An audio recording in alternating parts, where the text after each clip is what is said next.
I lie on the cold concrete garage floor, my ribs aching from where Derek shoved me yesterday. Cardboard boxes serve as my bed, a single thin blanket my only comfort. Through the small window, I watch my daughter Sarah cooking dinner in the warm kitchen of what used to be my own home. The smell of pot roast drifts through the crack under the door, making my empty stomach clench with hunger. Tomorrow marks 3 months since Derek locked me out here, stealing every penny of my $8,000 monthly widow's pension. But today, everything changes. My name is Agatha, and 6 months ago I thought I was the luckiest woman alive. After 45 years of marriage to my dear Harold, I never expected to navigate this world alone. Harold had been my anchor, my best friend, and the love of my life. Hello, I'm delighted to assist you with our voice services. Choose a voice that resonates with you, and let's begin our creative audio journey together. About 2 months after Harold's funeral, Sarah started visiting more often. She'd bring groceries, help me sort through Harold's belongings, and we'd spend hours looking through photo albums and sharing memories. It was during one of these visits that she mentioned Derek had lost his job again. "Mom, things are really tight right now," she said, her eyes welling up with tears. "Derek's been looking everywhere, but the construction industry is just brutal these days. We're behind on the mortgage, and I don't know what we're going to do." My heart broke for her. Harold and I had always helped our children when they needed it, and I wasn't about to stop now. I offered to help with their mortgage payments, but Sarah shook her head. "We couldn't take your money, Mom. You need to think about your own future." That's when Derek started joining Sarah on her visits. At first, I was pleased to see him taking an interest in my well-being. He was charming, attentive, and seemed genuinely concerned about me living alone in our big 3-bedroom house. "Agatha, this house is way too much for you to handle," he'd say, looking around with what seemed like genuine worry. "The yard work alone must be exhausting. And what happens if you fall down those stairs? Sarah and I worry about you constantly." Derek painted a beautiful picture of us all living together. "Think about it," he'd say with that winning smile of his. "You wouldn't be lonely anymore. We could all help each other out. Sarah would love having you closer, and honestly, we could use some help with the bills. It would be perfect for everyone." The more they visited, the more the idea appealed to me. I was lonely, desperately so. The house felt enormous and empty without Harold's laughter filling the rooms. Every creak and settling sound at night made me jump. Having family around seemed like a blessing. Derek suggested I sell my house and move in with them. "You could get a good price for this place," he said, running his hand along our beautiful oak banister. "The market's strong right now. You could take that money and really secure your future, while also helping Sarah and me get back on our feet." The decision felt right. I listed the house and it sold within 2 weeks for $285,000. After paying off the remaining mortgage and closing costs, I had about $230,000 left over. Derek was ecstatic when I told them I wanted to give them the money as a gift. "Agatha, are you sure?" he asked, though his eyes were already gleaming. "This would change everything for us. We could pay off all our debts, fix up the house, maybe even start thinking about kids." Sarah cried happy tears and hugged me tight. "Mom, this is too generous." "Well, pay you back someday, I promise." "Nonsense," I said, feeling more useful than I had in months. "Family takes care of family. Your father would have wanted this." The first few weeks living with Sarah and Derek were everything I'd hoped for. Derek cleared out their spare room and helped me move my favorite furniture and belongings. We had family dinners every night, watched movies together, and Derek would spend hours listening to my stories about Harold and the old days. He seemed fascinated by our financial planning, asking detailed questions about Harold's pension, my Social Security, and the investment accounts. "I want to make sure you're getting every penny you're entitled to." My hands trembled as I saw the account balances. Instead of the healthy amounts I expected, my checking account showed a balance of $37.18. My pension deposits weren't going to the account I'd been using for years. They were being deposited into an account I'd never seen before. Derek had been intercepting my mail for 2 months, while telling me there were processing delays from all the address changes. had been taking every penny of my $8,000 monthly income and depositing it into an account he controlled.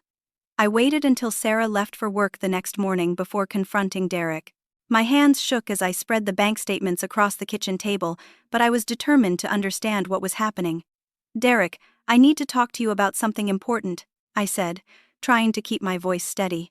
He walked into the kitchen wearing that same charming smile, carrying his coffee mug. "Of course, Agatha. What's on your mind?" I gestured to the papers on the table. "I found these in your office yesterday. These are my bank statements, and they show my money being deposited into an account I've never seen before." The transformation in Derek's face was instantaneous and terrifying. The warm smile vanished, replaced by a cold, calculating expression I'd never seen before. He set down his coffee mug with deliberate precision and looked at me like I was a particularly annoying insect. "You went through my private office." His voice was flat, emotionless. "These are my financial documents, Derek. They were addressed to me." He laughed, but it wasn't the hearty laugh I'd grown accustomed to. This was sharp, cruel. "Agatha, let me explain something to you. You're living in my house, eating my food, using my electricity. That money isn't really yours anymore." I felt like head slapped me. "What are you talking about? That's my pension from Harold's company, my social security, money that you can't properly manage." Derek interrupted. "Do you have any idea how much it costs to take care of you?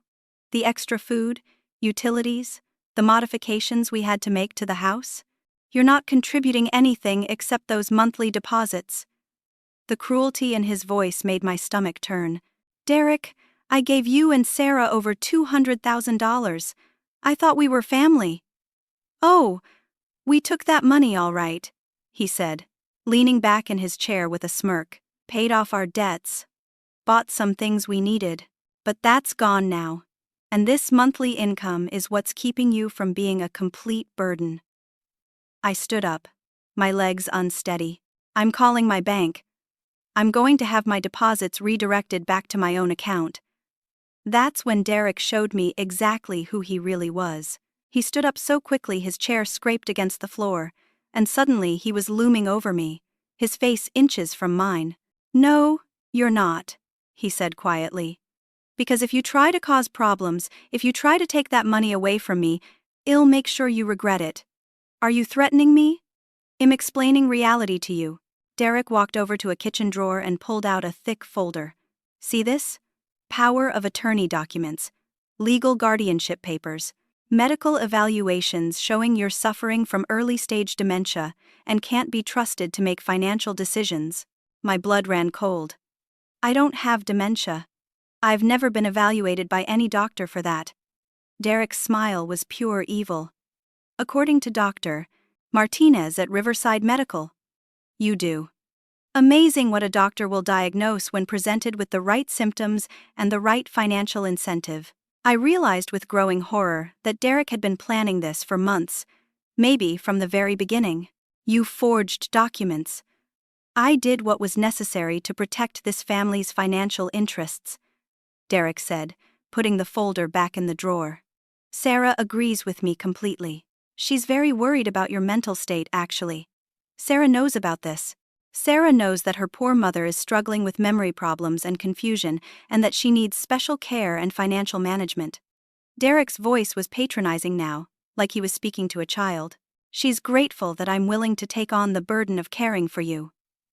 The room felt like it was spinning. "You've been lying to her. I've been protecting her from the harsh reality of your condition." Derek sat back down and picked up his coffee as if we'd been discussing the weather. "Sarah loves you dearly, but she's not equipped to handle the complexities of your medical and financial needs." I felt tears starting to form, but I refused to let Derek see me cry.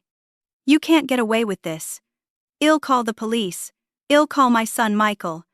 Derek's laugh cut me off. "Call them with what phone? Your cell phone mysteriously stopped working last week, remember? And the house phone is for family members only. As for Michael, he's been calling regularly. I've been telling him you're doing wonderfully.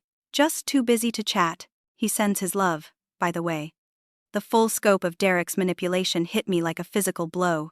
Head isolated me completely, cut off my communication with the outside world, and convinced my daughter that I was mentally incompetent. "You're sick," I whispered. "Impractical." Derek replied, "You had two choices when Harold died.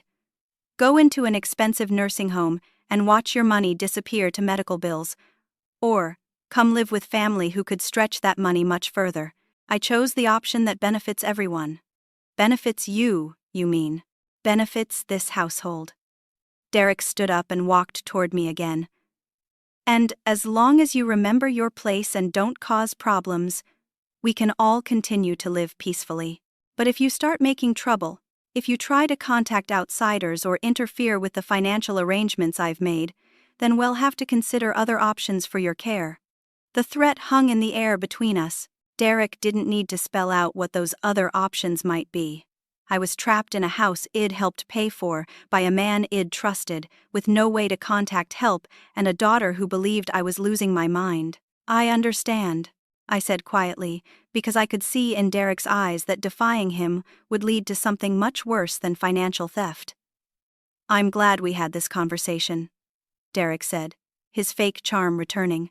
"I think you understand the situation much better now." "Oh, and Agatha? I think it would be better if you moved out to the garage. Sarah's been complaining that you're getting agitated at night, walking around, making noise. The garage has been converted into a nice little apartment. You'll be much more comfortable out there." As Derek walked away, whistling softly, I realized that my comfortable retirement had become a prison sentence, and the man I'd trusted to care for me was my warden. The garage apartment was a nightmare masquerading as kindness. Derek had moved an old twin mattress onto the concrete floor, added a small space heater that barely worked, and installed a camping toilet behind a makeshift curtain. There was no running water, no proper insulation, and the single window was painted shut. "This is temporary," Derek told Sarah when he moved me out there, "just until we can figure out a better long-term solution for Mom's needs." Sarah looked uncomfortable but didn't argue. "Are you sure she'll be warm enough? It gets pretty cold out here at night." "She's got plenty of blankets," Derek said, though he'd given me exactly one thin comforter. "And this way, she won't disturb your sleep when she has one of her episodes." "What episodes?" I wanted to scream, but I'd already learned that challenging Derek only made things worse. The first week in the garage was the longest of my life. Derek brought me one meal a day, usually leftovers or a peanut butter sandwich. He said it was because I was losing track of time and forgetting to eat regular meals, so he was helping me maintain a healthy routine. I tried to keep track of the days by scratching marks into the wooden workbench with a rusty nail I'd found, but the cold and hunger made it hard to concentrate. Derek had been right about one thing. I was becoming confused, but it wasn't from dementia. It was from malnutrition, and the medications had started slipping into my food. I discovered the drugs by accident. Derek brought me a cup of tea one evening, and when I went to drink it, I noticed a gritty residue at the bottom. Under the weak light from the single bulb, I could see traces of crushed pills. That's when I understood why I'd been feeling so foggy and disoriented. Derek wasn't just stealing my money and isolating me from my family. He was drugging me to make his lies about my mental condition seem believable. I started pretending to drink the tea while secretly pouring it into a coffee can I hid behind some old paint cans. Within a few days, my head began to clear, and I could think more strategically about my situation. My first escape attempt came during the second week. I waited until Derek left for what appeared to be a job interview, and Sarah was at work. The garage door was locked from the outside, but I managed to squeeze through a gap in the back wall where two boards had separated. I made it 3 blocks toward downtown Columbus before Derek found me. He was driving slowly down Maple Street, scanning the sidewalks like a predator hunting prey. "Agatha," he called out, his voice filled with fake concern. "There you are!" Sarah was so worried when we realized you'd wandered off. Two women who'd been walking, their dogs stopped to stare. Derek got out of his car and approached me with his arms outstretched, playing the role of the concerned son-in-law perfectly. "She has Alzheimer's," he explained to the women in a stage whisper. "Sometimes she gets confused and thinks she needs to go somewhere. We've been trying to keep her safe at home. The women nodded sympathetically. Oh, you poor thing, one of them said to me. It's so good that you have family to take care of you. Derek gently took my arm and guided me toward the car. Come on, Agatha. Sarah's making your favorite soup for lunch. I wanted to scream, to tell these women that I was being held prisoner, that Derek was stealing my money and drugging me. But I could see the pity in their eyes. They already believed Derek's story, and anything I said would just confirm his claims about my mental state. The ride back to the house was silent until Derek pulled into the driveway. Then he turned to me with that cold, emotionless expression I'd learned to fear.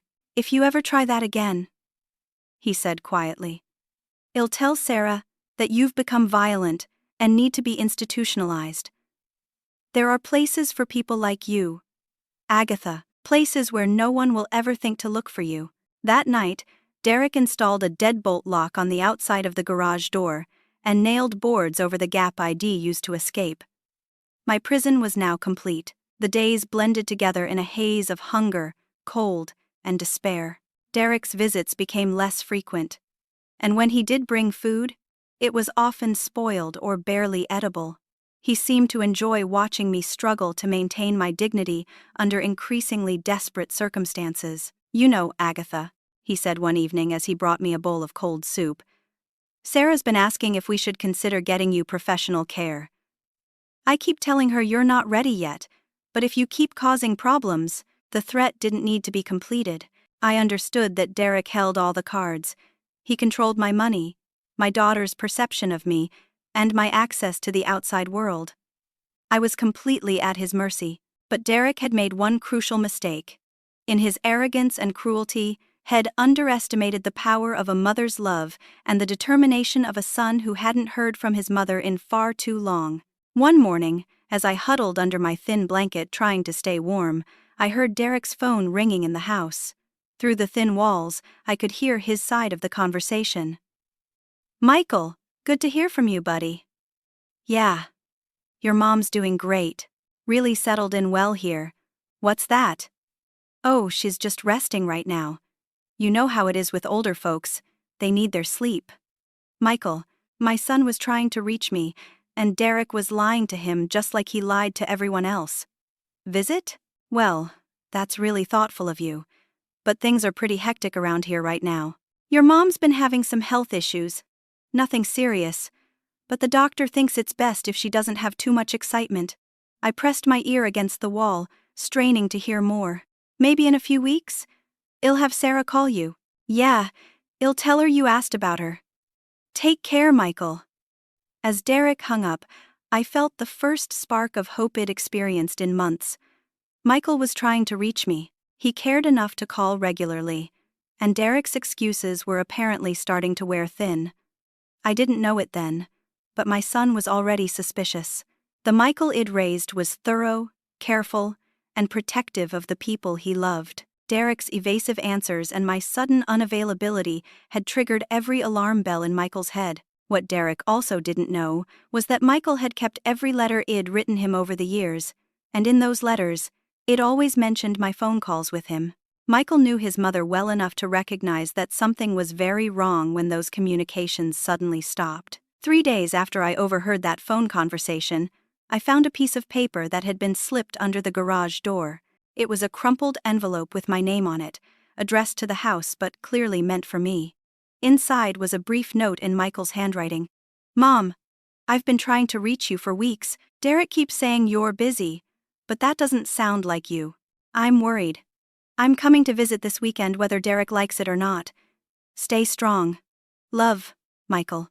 For the first time in 3 months, I smiled. My son was coming, and Derek had no idea what he was walking into.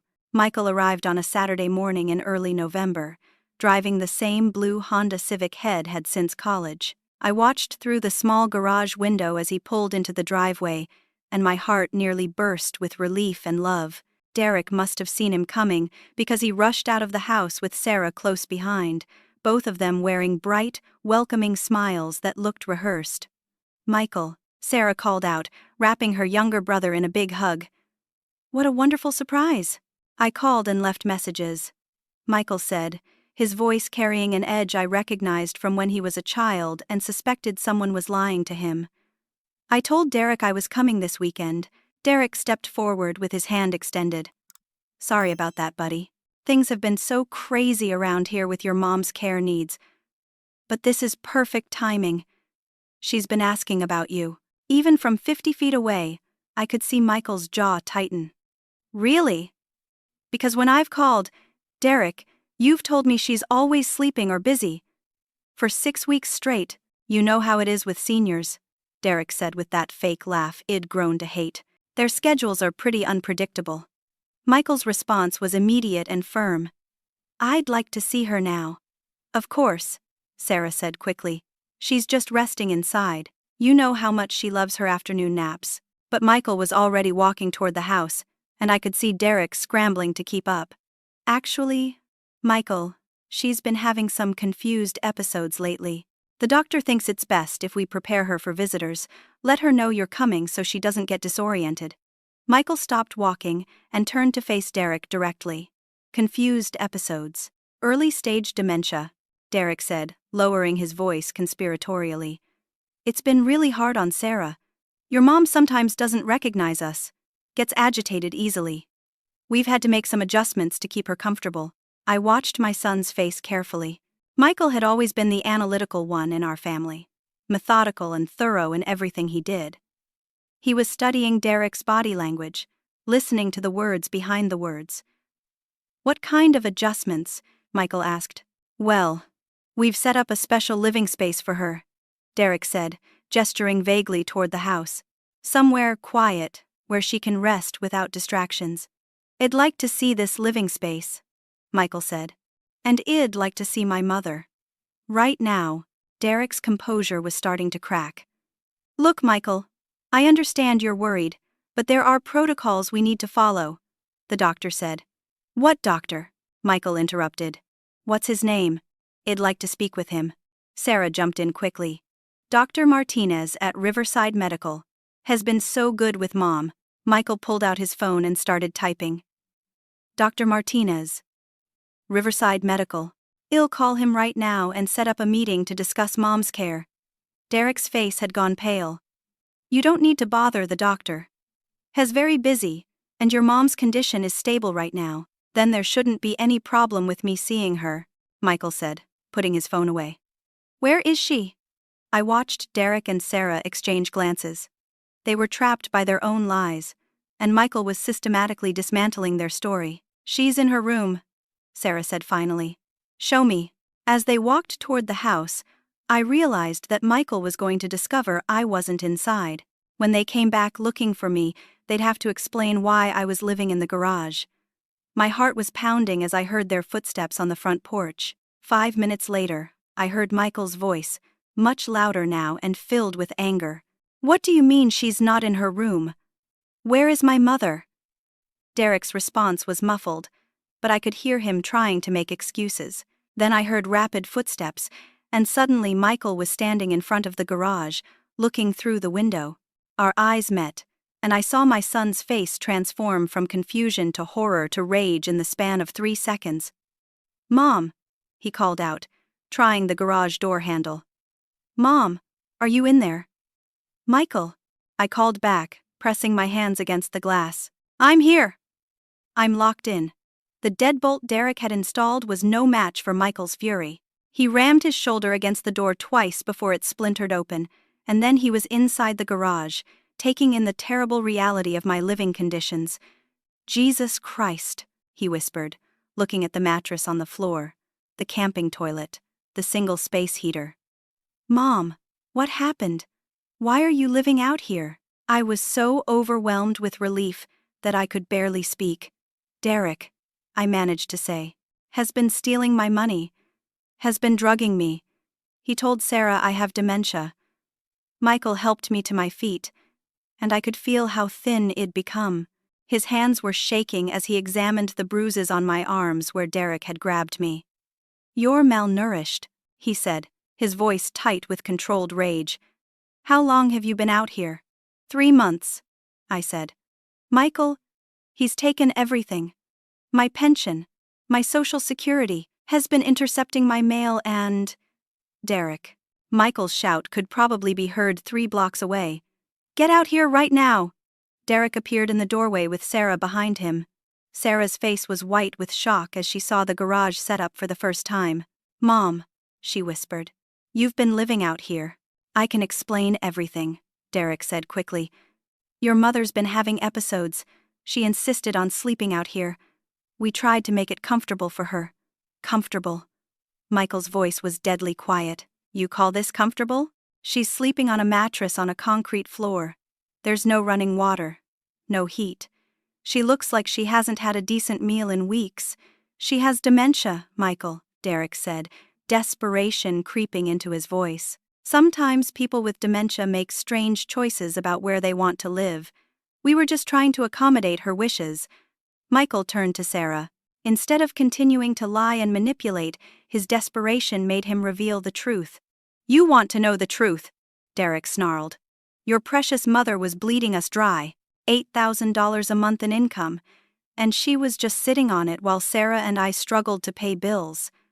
I did what needed to be done to keep this family afloat. Michael's eyes narrowed. You stole her money. I managed it properly. Do you have any idea what it costs to take care of an elderly person? The food, the utilities, the medical expenses? Medical expenses for conditions she doesn't have, Michael said. Dementia diagnoses that are fraudulent. You've been systematically abusing my mother and stealing her income. Derek realized too late that Head just confessed to multiple felonies. Look, we can work this out. Your mother is welcome to stay here, under proper supervision. She's leaving with me right now, Michael said, and you're going to return every penny you've stolen, or impressing charges for elder abuse, fraud, and false imprisonment.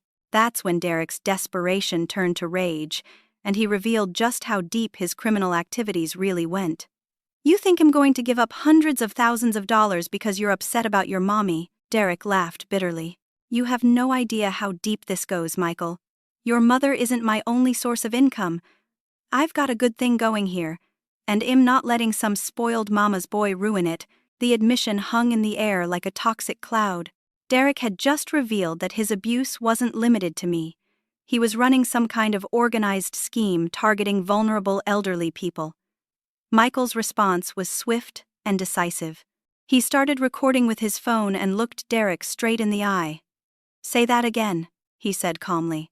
I want to make sure I heard you correctly. But Derek was too far gone to realize he was digging his own grave. You heard me right. Your mother's just one of several elderly clients I manage. It's a legitimate business providing financial services to people who can't handle their own affairs. Clients who live in garages and get drugged to make them compliant. Clients who receive appropriate care based on their individual needs, Derek said, his voice taking on a businesslike tone that was somehow more chilling than his earlier rage. Michael continued recording as Derek essentially confessed to running an elder abuse ring. But the biggest shock was still to come. As Michael helped me gather what few possessions I had in the garage, Derek made one final, revealing statement that would ultimately be his complete undoing. You know what your problem is, Michael. You're too sentimental about material things. Like that watch your father wore, your mother was so attached to it, crying when I sold it to pay for her care expenses. Michael froze. What watch? I felt my heart stop. Harold's Rolex, the anniversary gift I'd given him for our 25th wedding anniversary. It was supposed to come to me after his death, and I'd been planning to give it to Michael. The Rolex, Derek said casually. Antique piece. Probably from the 1980s. Got a good price for it from a collector downtown. Michael slowly turned to face Derek, and I saw an expression on my son's face that I'd never seen before. You sold my father's watch. Had to. Your mother's care is expensive, and that watch was just sitting in a jewelry box collecting dust. Michael looked down at his own watch, and I saw him reach for it with deliberate, careful movements. Derek, he said quietly, I think it's time you learned something about my line of work. Michael began slowly removing his watch, and something in his demeanor made Derek take a step backward. The casual confidence Derek had been displaying was starting to crack as he realized he might have seriously underestimated the son had been lying to for months. What's your job got to do with anything? Derek asked, but his voice had lost its arrogant edge. I'm a federal fraud investigator with the Financial Crimes Enforcement Network, Michael said calmly, still working on his watch clasp. I specialize in elder financial abuse cases. The color drained from Derek's face. You're bluffing. Michael pulled out his wallet and showed Derek his federal credentials. I've been investigating suspicious activity in this area for the past 8 months. We've had reports of elderly people having their assets systematically drained by individuals who gain access to their finances through false pretenses. Sarah gasped. Michael, why didn't you tell us what you did for work? Because I learned a long time ago that certain types of criminals change their behavior when they know they're talking to law enforcement. Michael replied, his eyes never leaving Derek's face. But Derek here has been so helpful, providing a detailed confession of his criminal enterprise. Derek was starting to panic now. I haven't confessed to anything. This is just a family misunderstanding about caregiving arrangements. Really? Michael held up his phone. Because I've been recording this entire conversation. Would you like me to play back the part where you admitted to running a business managing multiple elderly clients?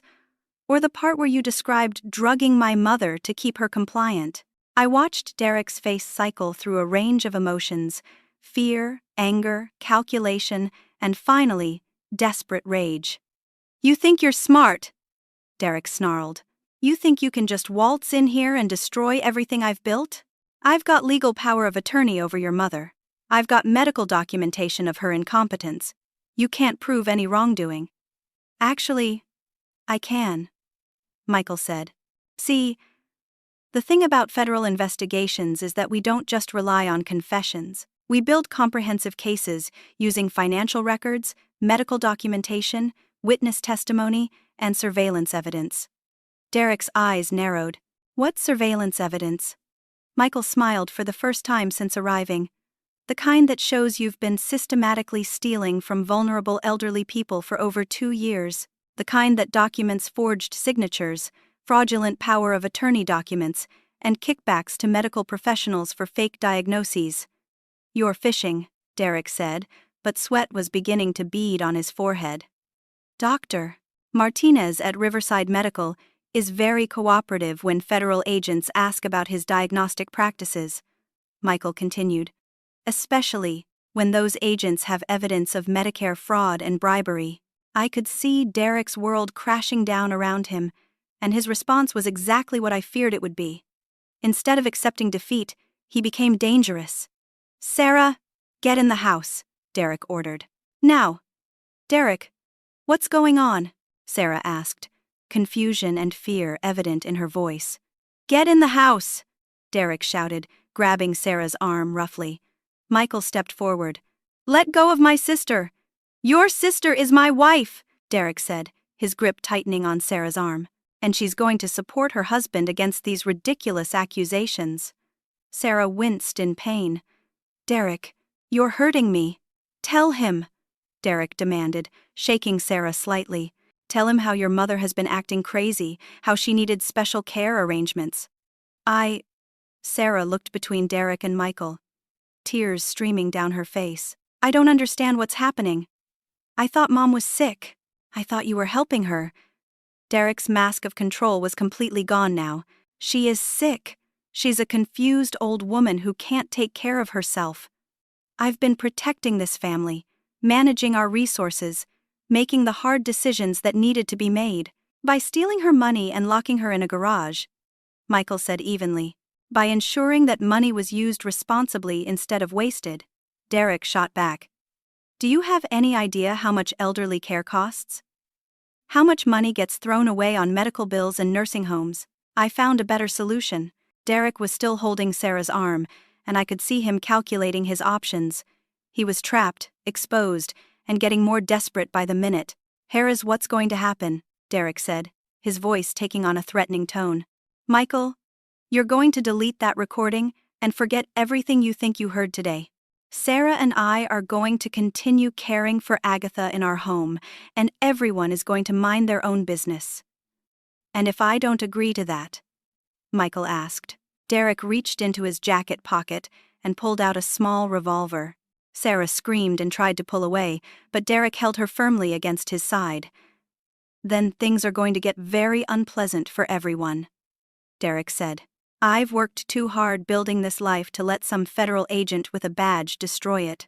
Michael raised his hands slowly, showing he wasn't reaching for anything. "Derek, this is a mistake. Threatening a federal agent is a felony that will add years to your sentence." "My sentence," Derek laughed harshly. "The only sentence I'm worried about is the one I'm going to give you if you don't cooperate. Delete the recording. Now." "Okay," Michael said calmly. "I'll delete it. Just let Sarah go." Derek's grip on his wife loosened slightly, but he kept the gun pointed in Michael's direction. "Smart choice. Now hand me the phone." Michael started to reach for his phone, then stopped. "Derek, before I delete this, I want you to look at my watch one more time." "What? My watch? The one I was taking off when you told me about selling my father's Rolex. Take a good look at it." Derek glanced down at Michael's wrist, and I saw his face change as he realized what he was looking at. "That's a Rolex Submariner," Michael said conversationally. "But it's not just any Rolex. It's a specially modified model that federal agents use for surveillance and evidence collection." Derek's gun hand began to shake. "What are you saying?" "I'm saying that this watch has been recording everything since I arrived. High-definition video and audio transmitted in real time to a secure federal database. Everything you've said, everything you've done, has been documented and preserved as evidence." Derek stared at the watch in horror. "That's impossible." "Is it? You told me yourself that you've been running this scam for over 2 years. Did you really think the federal government wasn't going to develop sophisticated tools to catch people like you?" I could see Derek trying to process this information, trying to figure out if Michael was bluffing or telling the truth.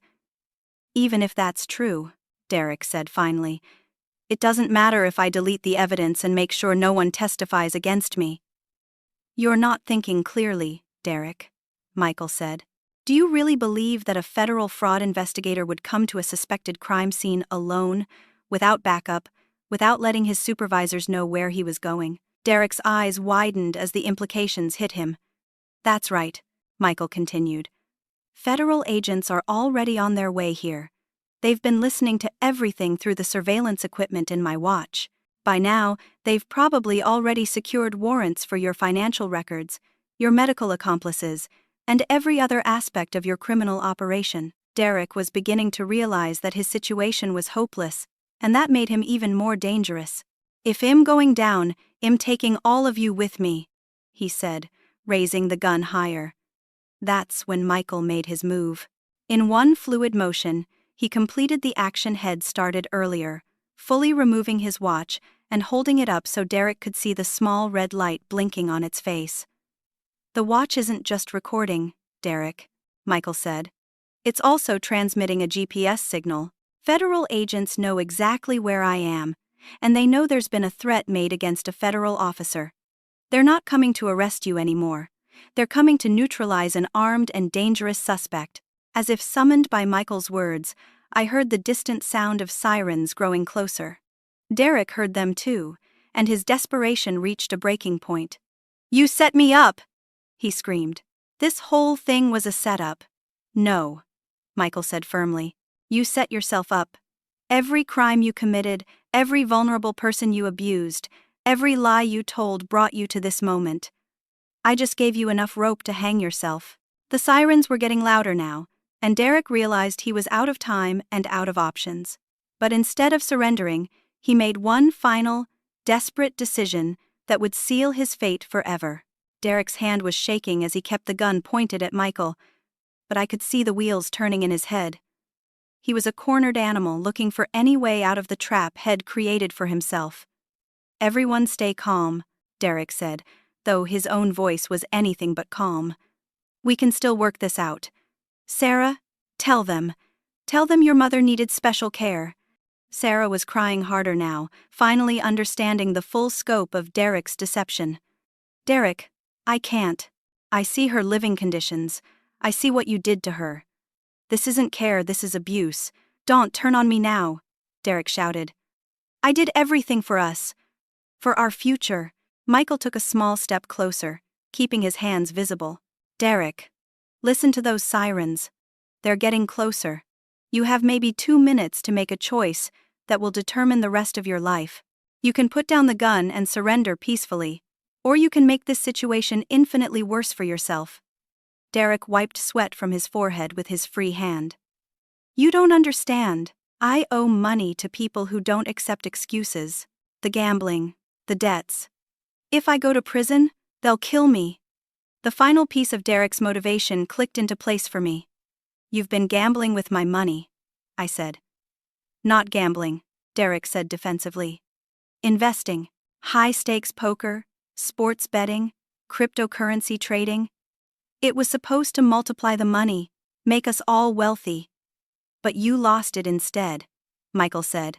I had some bad runs, but I was about to turn it around. The Super Bowl was coming up, and I had inside information on the point spread. One big bet would have covered everything and left us with a fortune. Sarah stared at her husband in disbelief. You stole from my mother to fund your gambling addiction. It wasn't addiction, Derek snapped. It was a business strategy. Do you think that $8,000 a month would last forever? I was building something bigger, something that would secure all our futures. The sirens were very close now, probably just a few blocks away. Derek was running out of time, and his desperation was making him increasingly unpredictable. There's something else you should know, Michael said, holding up his watch again. This conversation is being monitored by federal agents in real time. They can hear everything we're saying. They know you're armed and holding hostages. Every word you speak right now is being used to assess the threat level and determine the appropriate response. Derek's eyes darted between Michael, Sarah, me, and the watch. You're trying to psych me out. I'm trying to save your life, Michael said. Because in about 60 seconds, federal agents trained in hostage negotiation and tactical response are going to surround this property. They're going to give you one chance to surrender peacefully. If you don't take it, they're going to end this situation using whatever force they deem necessary. I could hear vehicles pulling up outside the house now. Car doors slamming, footsteps, voices coordinating positions. Derek Martinez. A voice called out from a bullhorn. This is Special Agent Thompson with the Federal Bureau of Investigation. We have the house surrounded. Release your hostages and come out with your hands visible. Derek's face went white. They know my name. Of course they know your name, Michael said. We've been building a case against you for months. The only reason you weren't arrested sooner was because we were waiting to document the full scope of your criminal network. That's impossible. I was careful. I covered my tracks. Michael almost smiled. You were careful about some things, but sloppy about others. Like using your real name when you opened that separate bank account for my mother's pension deposits. Like paying Dr. Martinez for fraudulent diagnoses using checks from that same account. Like bragging to your poker buddies about your elderly income management business. Derek was staring at Michael in horror. You've been watching me. For 8 months, Michael confirmed. Ever since Mrs. Patterson in Worthington reported that her grandson-in-law was stealing her Social Security checks. You remember Mrs. Patterson, don't you, Derek? 73 years old, lived with her granddaughter and her husband? You convinced them she had dementia, moved her into their basement, and systematically drained her retirement savings. I felt sick realizing that Derek had done this before, that I wasn't his first victim. Mrs. Patterson died in that basement, Derek, Michael continued. Malnutrition and neglect. That makes you guilty of negligent homicide in addition to all the fraud charges. Sarah gasped. Derek, tell me this isn't true. Derek's resolve was crumbling. It wasn't supposed to happen like that. She was supposed to get better. The money was supposed to last longer. How many others? Michael demanded. How many elderly people have you abused? Derek Martinez, the bullhorn called again. You have 30 seconds to come out with your hands up. Release your hostages immediately. Derek looked around wildly, realizing he was completely trapped. This is all your fault, he screamed at me. If you'd just stayed quiet. If you'd just accepted the arrangement, none of this would have happened. The arrangement where you stole my money and locked me in a garage, I said, finding my voice and my courage. The arrangement where you drugged me and convinced my daughter I was losing my mind. I gave you food and shelter. I managed your finances responsibly. You stole from me, abused me, and isolated me from my family," I said, standing up straighter despite my weakness. "You're not a caregiver, Derek. You're a predator." The truth of those words seemed to hit Derek like a physical blow. For just a moment, the gun in his hand wavered. That's when Michael made his final, brilliant move. "Derek," he said calmly, "I want you to look at the watch one more time. Look at the red light that's been blinking this entire conversation. Hello, I'm delighted to assist you with our voice services. Choose a voice that resonates with you, and let's begin our creative audio journey together." They've heard about the gambling addiction, the debts, the desperation. They understand that you're not a criminal mastermind, you're a man who made increasingly bad decisions trying to solve problems you created. What are you saying? I'm saying that the agents outside have discretionary authority in how they handle this situation. If you come out shooting, if you hurt my family, if you force them to use lethal force, then you die as a violent criminal and your victims never get justice.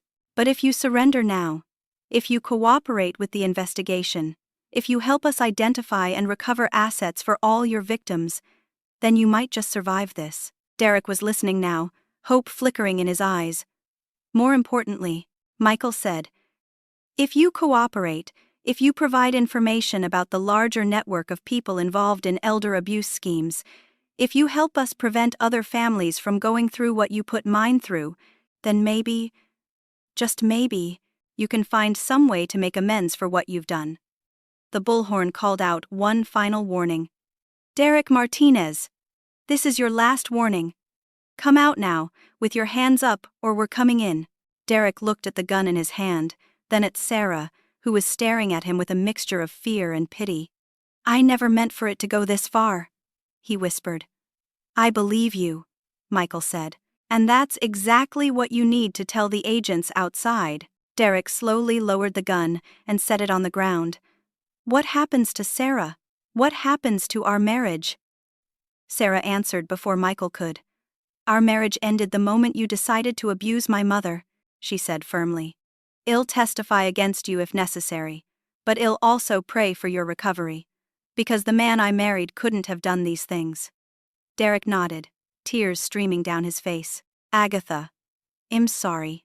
I know that doesn't fix anything, but I'm sorry. I looked at the man who had put me through 3 months of hell, who had stolen my money and my dignity, who had isolated me from my family and nearly destroyed my relationship with my daughter.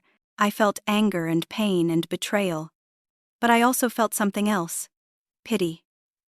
Derek," I said quietly, "I hope you get the help you need.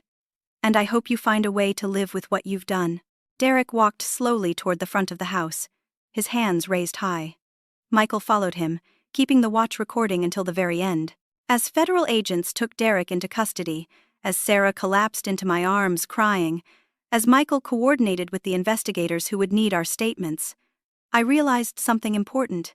The nightmare was over, but the real work of healing and recovery was just beginning. The next few months were a whirlwind of legal proceedings, medical evaluations, and family healing that I never could have imagined when I was lying on that cold garage floor. Derek's arrest made national news as part of what federal investigators called Operation Golden Years, a coordinated effort to shut down elder abuse networks across the Midwest. Derek's cooperation led to the arrest of 12 other individuals involved in similar schemes, including Dr. Martinez, who had been providing fraudulent medical diagnoses for a fee. The scope of Derek's crimes was staggering. Over 2.5 years, he had systematically targeted 7 elderly individuals, stealing a combined total of over $1.2 million. I wasn't his first victim, and I wouldn't have been his last if Michael hadn't intervened. Mrs. Patterson, the elderly woman Michael had mentioned during the confrontation, had indeed died from neglect in her granddaughter's basement. Derek was charged with involuntary manslaughter in her death. The other victims were in various stages of recovery, though 2 had been so traumatized by their experiences that they required long-term psychological care. Sarah filed for divorce within a week of Derek's arrest. The process was complicated by the fact that Derek had used their joint accounts to launder stolen money. But Sarah cooperated fully with investigators to trace and recover assets. She also entered counseling to address the psychological manipulation Shed endured. "I keep thinking about all the signs I missed," she told me during one of our weekly therapy sessions together. "The way he isolated you from me, the excuses he made, the way he controlled information. I was a victim too, but I also failed to protect you when you needed me most. You were manipulated by someone you trusted," I told her. "That's not your fault. What matters now is that we're rebuilding our relationship based on truth and communication." The financial recovery process was complex but ultimately successful. Federal investigators were able to trace and recover 93% of the money Derek had stolen from me. This included liquidating assets Head purchased with my funds, recovering money from gambling sites where Head lost substantial amounts, and seizing property Head bought under various names. Michael worked tirelessly with the federal team to ensure that all of Derek's victims received maximum restitution. His expertise in financial crimes and his personal investment in the case made him an invaluable asset to the prosecution. "Mom, I need to apologize to you," Michael said during a family dinner about 2 months after Derek's arrest. "I should have been more suspicious earlier. I knew something was wrong with Derek's explanations, but I didn't act quickly enough. You saved my life," I told him. "If you hadn't come when you did, I don't know how much longer I could have survived in those conditions." Michael showed me his watch, the sophisticated piece of technology that had been instrumental in bringing Derek to justice. "This isn't just a recording device," he explained. "It monitors vital signs, tracks location, and can automatically alert emergency services if it detects signs of distress. I started wearing it specifically because of my work with elder abuse cases." The trial took place 8 months after Derek's arrest. He had pled guilty to multiple federal charges in exchange for cooperating with the broader investigation and accepting a sentence of 25 years in federal prison without possibility of parole for 15 years. I testified at the sentencing hearing, describing the physical and emotional trauma Derek had inflicted on me and my family. But I also spoke about the importance of addressing the underlying issues that led to his crimes. Derek's actions were inexcusable, I told the judge, but they grew out of problems that we as a society need to address: gambling addiction, financial desperation, and the vulnerability of elderly people who are isolated from their support systems. Derek himself spoke at the hearing, offering a tearful apology to all his victims and their families. "I convinced myself that I was helping people, that I was providing services they needed," he said. "But the truth is that I was a predator who targeted the most vulnerable members of our community. I have no excuse for what I did, and I will spend the rest of my life trying to make amends." The judge's sentence included a requirement that Derek participate in gambling addiction treatment and that he continue cooperating with federal investigators pursuing similar cases. In the year following Derek's sentencing, I focused on rebuilding my life and using my experience to help others. With part of the recovered money, I established the Harold Patterson Foundation for Elder Protection, named in honor of both my late husband and Mrs. Patterson, Derek's first victim who died from his neglect. The foundation provides education about elder abuse prevention, supports victims of financial crimes against seniors, and advocates for stronger legal protections for vulnerable elderly people. We work with federal law enforcement to train agents on recognizing signs of elder abuse and provide resources for families dealing with these crimes. Sarah became the foundation's first full-time employee, channeling her guilt and trauma into meaningful action. "I can't undo what happened," she told me, "but I can make sure other families know the warning signs that I missed." Michael continued his work with federal law enforcement, but also began speaking at conferences about the sophisticated methods criminals use to exploit elderly people. His experience with my case became a training model for other investigators. Elder abuse often goes unreported because victims are ashamed or isolated, he explains in his presentations. Family members need to stay connected and pay attention when normal communication patterns change. I moved into a beautiful apartment complex designed specifically for active seniors. It has security features that give me peace of mind, social activities that keep me connected to other people, and most importantly, systems in place to ensure that residents maintain regular contact with family members and medical professionals. The physical recovery from my ordeal took several months. I had lost 32 pounds during my time in Derek's garage, and malnutrition had affected my bone density and muscle mass. With proper medical care, physical therapy, and good nutrition, I regained my strength and vitality. The emotional recovery took longer. I struggled with trust issues, anxiety about my finances, and guilt about putting my family through such trauma. Professional counseling helped me process these feelings and develop strategies for moving forward. Trauma doesn't define us, my therapist told me.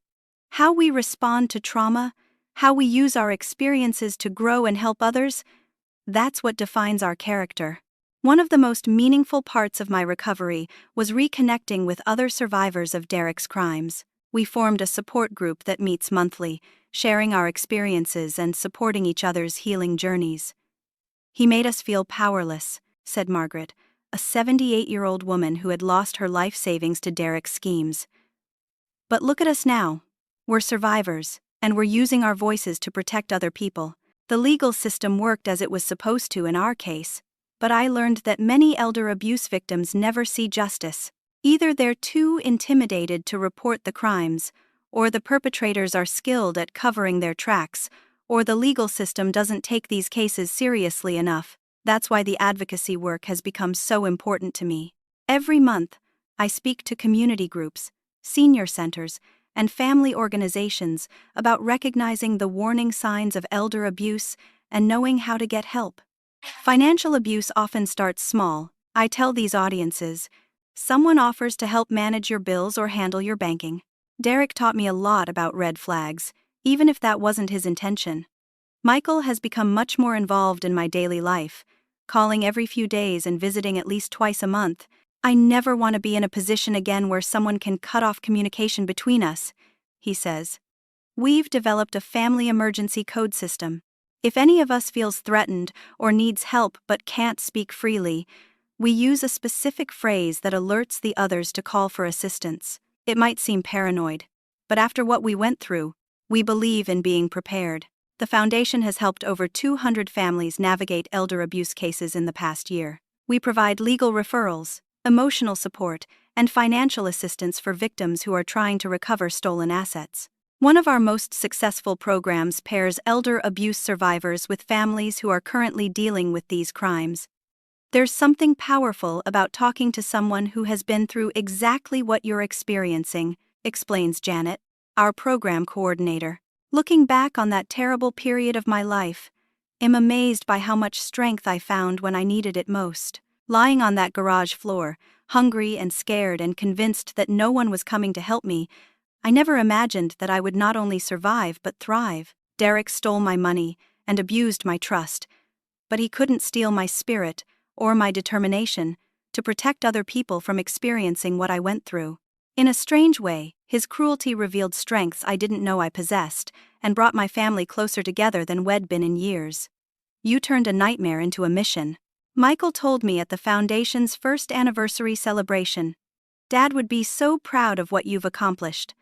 I still miss Harold every day, but I've found purpose in using my experience to help others. The Foundation gives me a reason to get up every morning and a way to honor both Harold's memory and the memory of Mrs. Patterson and other victims who didn't survive their ordeals. Justice was served in Derek's case, but justice means more than just punishment. It means using our pain to prevent other people's suffering. It means speaking truth to power and refusing to be silenced by shame or fear.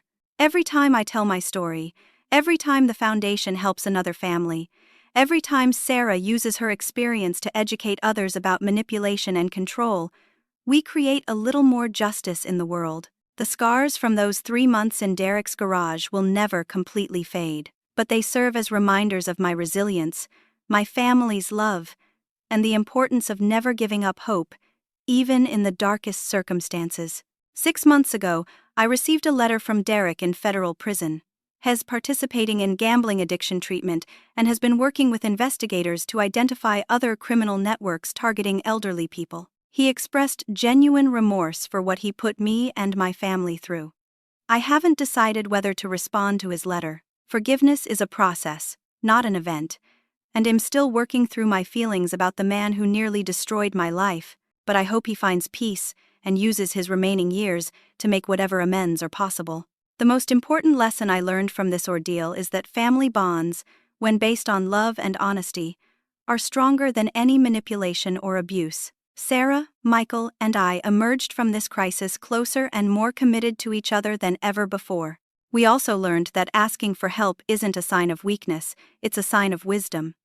Too many elderly people suffer in silence because they're ashamed or afraid. My story proves that it's never too late to seek justice and rebuild your life.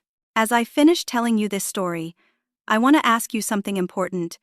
Do you have elderly family members or friends in your life? When was the last time you had a real conversation with them about their living situation, their finances, their relationships? Sometimes the people who need help the most are the ones who are least able to ask for it. If you found my story helpful or inspiring, please take a moment to like this video and share it with others who might benefit from hearing it. Subscribe to this channel for more stories about resilience, family, and the importance of never giving up hope. And please, leave a comment sharing your own experiences or thoughts about elder protection. Your voice matters, and together, we can build communities that truly protect our most vulnerable members. Thank you for listening to my story, and I hope it inspires you to cherish your family relationships and speak up when something doesn't feel right. Remember, it's never too late to find your strength, seek justice, and build a better future.